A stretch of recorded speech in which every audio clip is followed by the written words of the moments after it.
God will deliver you. God will turn your captivity. And God will save. And one of the things that the Lord does in the book of Isaiah, and here in this text in Isaiah 51, is He taps into the power of their memory. Their collective memory as the covenant people of God, as the nation of Israel. He says to them in this historical moment, trapped in bondage in Babylon, He says, remember Abraham. In fact, He says it this way. He says, look to the rock from which you were hewn. He says, look back to see the pit that you were dug out of. And what He's saying is this. He says, look back to what God did for Abraham. He says, when God saved your ancestor Abraham, think about where he was. Think about who he was. He was walking around in Mesopotamia worshiping the moon or whatever. And a God of grace came to him as an old man and said to him, Abraham, I'm going to make you the father of a mighty nation.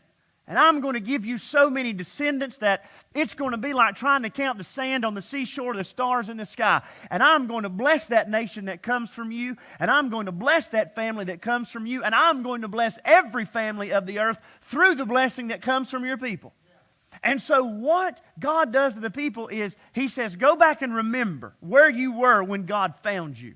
As a people, remember how you started. For us today, the equivalent would be, remember the pit that God dug you out of. Remember how far down God had to reach to save you. Remember how far you were slipping. Remember how close to hell you were. Remember how consumed with sin you were. Remember how wrapped up in yourself you were. And then somebody brought to you the message of Jesus. And God reached down into that pit, David said, into that miry, sinking clay, into the quicksand of your filth. And God, with the strong arm of salvation, pulled you out of that and set you on the solid rock. God says, remember that. When you're defeated, when you're discouraged, you remember the God who saves. Because even though this world will pass away, even though this world will be folded up like an old sheet, God says, my salvation will last forever. Praise His name for that. So He calls upon the power of memory. Remember all the good that God has done for you. And of course, they would have to remember their sin too. They would have to remember how they had failed and experienced the judgment of God in their failures. They would remember the hurt and the pain. And they would have to work through that. And they would. You can see Nehemiah doing that. Nehemiah chapter number 1. You can see Daniel doing that. In the book of Daniel, you can see the psalmists working through their sinfulness in places like Psalm 137 and all the pain that comes with it. They continually bring their memory to God as God brings their memory back to them.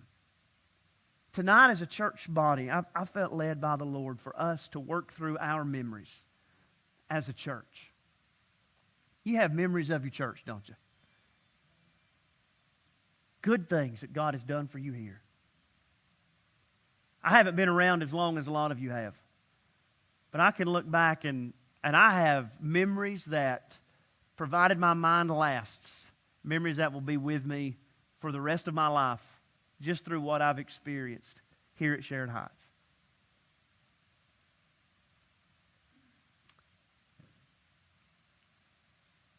I'll never forget baptizing Norman Wade.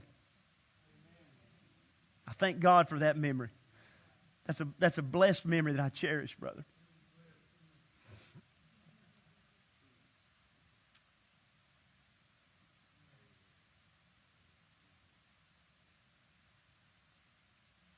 I'll never forget Robert Lott.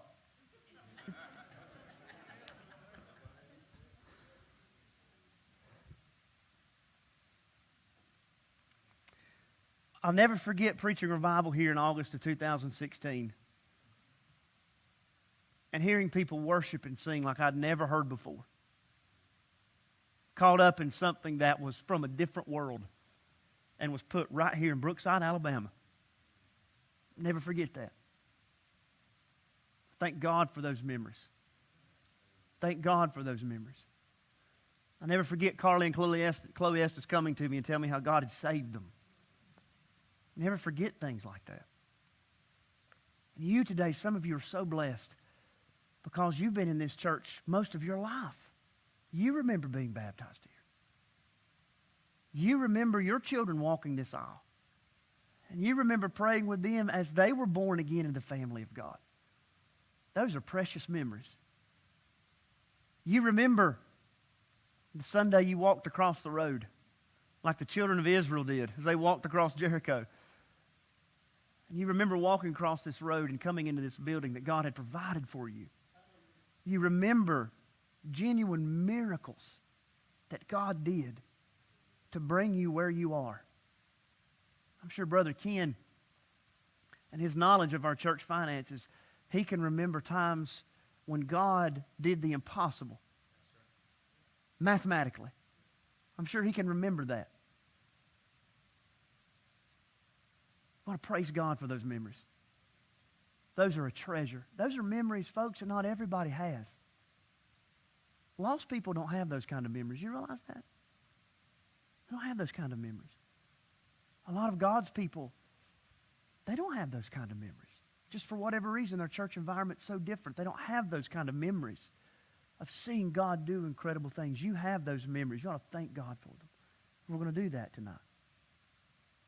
They're hard memories too, aren't they?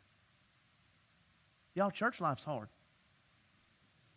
Sometimes it's hard. God's people just don't always act like God's people. Brother Ricky and I were talking this morning. Sometimes the church doesn't act much like Jesus. And we hurt one another, don't we?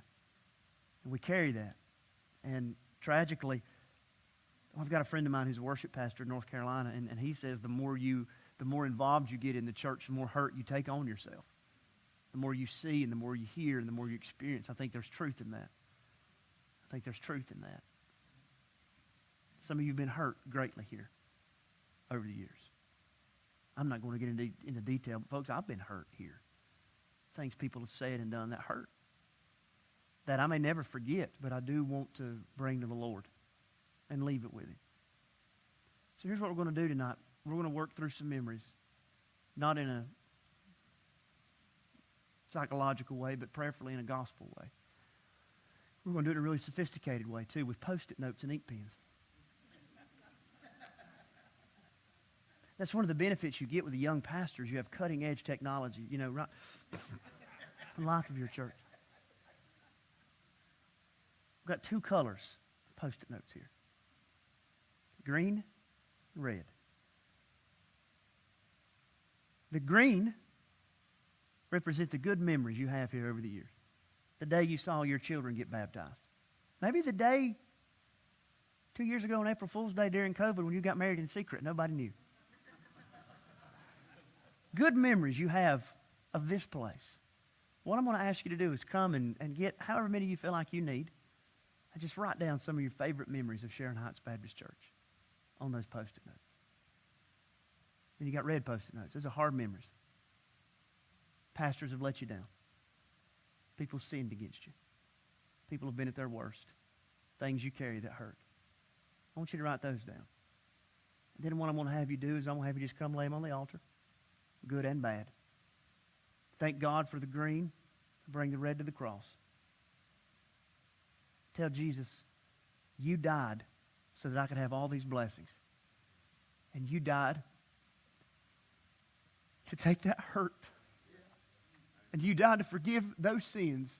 You died to forgive my sins, where I've sinned against my church family. And you died to forgive the sins they've committed against me. So, Lord, I'm bringing it to the cross now.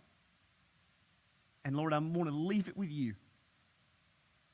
And, Lord, I want to trust you and move forward. I want to bring our memories into the present so that we can move forward into a healthy future. So what I want you to do is just come. I've got ink pens up here. Come get you a handful of green, a handful of red. Take them back to your seat, fill them out. And then in just a few minutes, we will come and lay them on the altar together. So you folks, y'all come and do that while they play.